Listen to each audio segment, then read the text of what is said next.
All companies store data.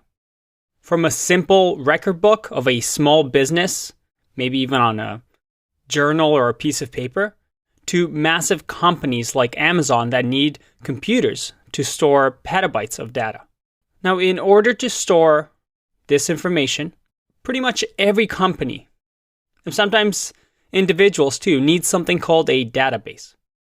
We saw in the last section how hard it was to have our server remember a new user. Every time the server crashed, the variable would get reset and then it would start all over. Or if we wanted to do a login or a sign-in check and iterate through the emails and passwords, doing a loop through JavaScript, that's inefficient. That's where database come to the rescue. So let's ask ourselves, what is a database? A database is a collection of data. And what we mean by data, there are many forms of them, right? There can be numbers, there can be dates, there could be password hashes, there could be user information. Databases allow us to organize this data in a way that is useful to us. And it makes data management easy. And something came out of that. And it's called Database Management System, or DBMS for short. It's a collection of programs which allows us to access databases and work with data.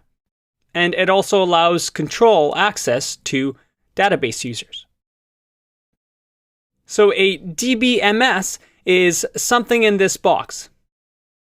Something that allows us, a tool, a piece of software that allows us to communicate with the database, store information that's useful for us, and also allows us to update, insert, delete, look up whatever is in the database.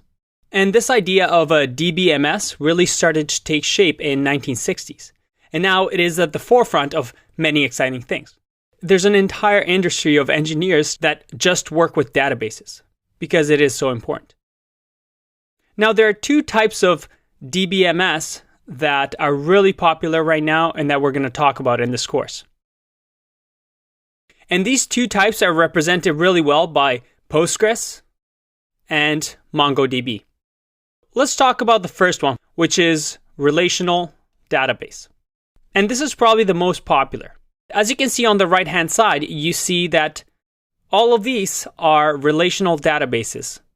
Postgres, Oracle, SQL Server, you may have heard of MySQL, SQLite. These are all types of databases that have this relational database tag to them. And the beauty with them is that they're all pretty much similar. They all follow a same standard format.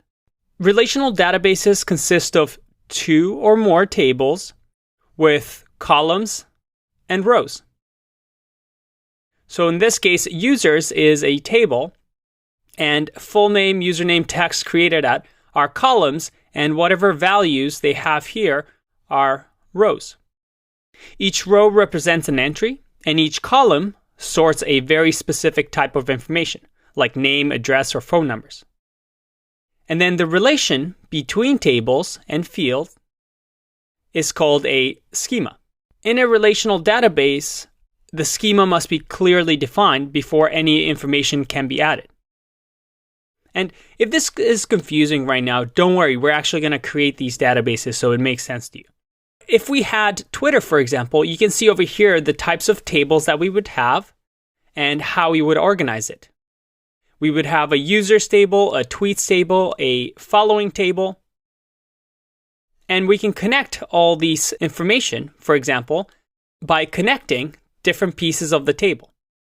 For example, the username will be the same in the users table as it is in the tweets table. That way, we can say that the username in the tweets table is the foreign key of the username in the users table. And then from user will be the foreign key of username in the following table. Now, things like full name or ID, something that identifies each row in a table, is called a primary key. And we'll go through that later on in the section. All right, so all these databases, we're going to learn about PostgreSQL, but they're all pretty much the same. So once you know one, it's fairly easy to pick up the other ones. How do they actually communicate with a server, with the backend? Well, all relational databases use something called SQL.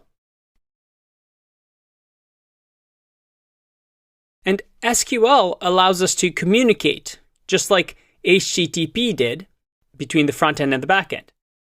With SQL, we're able to communicate with the database and modify or get or update however we want.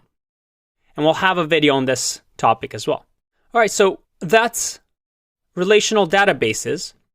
What about the second type?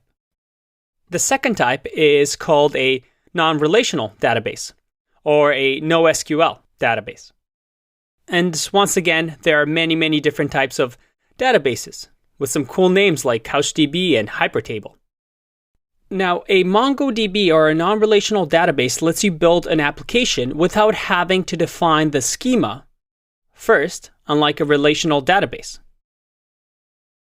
If we go back to relational database, this schema or these tables have to kind of be predefined, right? We need to know how our app is going to look, make these tables so that once the app is public, we can start entering user information and tweets and followers. With a NoSQL or non-relational database, we can just define it as we go. And they all have different ways of storing this information. So each one is very, very different. And this is another powerful reason to use a non-relational database is that if your data requirements aren't clear at the outset of your project, and maybe you have a massive amount of unstructured data, you may not have the luxury of developing a relational database with a clearly defined schema. They offer instead a greater flexibility in that a non-relational database are more like folders, just assembling related information of all types. Now, MongoDB is something called document-oriented. It stores information as documents. Let me illustrate this point to you. I have my desktop here with two folders. One is a relational database, and here I have users, tweets, profile, following.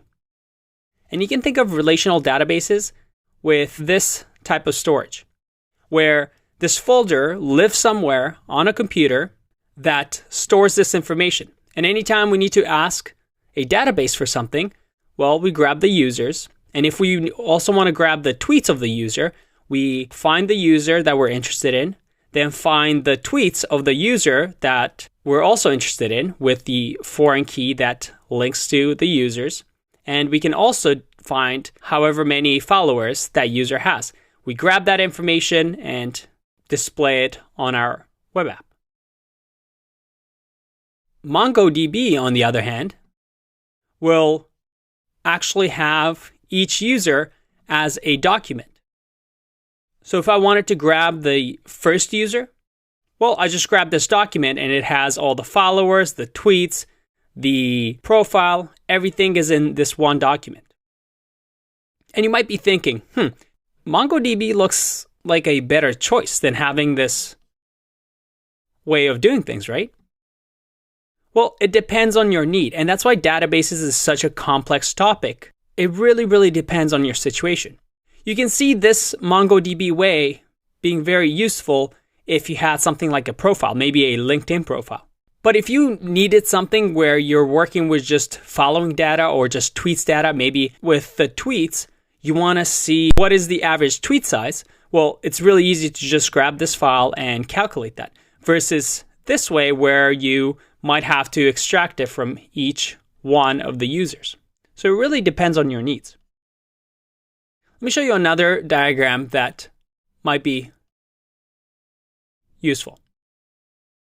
When we look at relational versus non-relational databases, you can think of relational as each table has a blog post, a blog tag, a blog comment, and it links these tables to give you the blog information.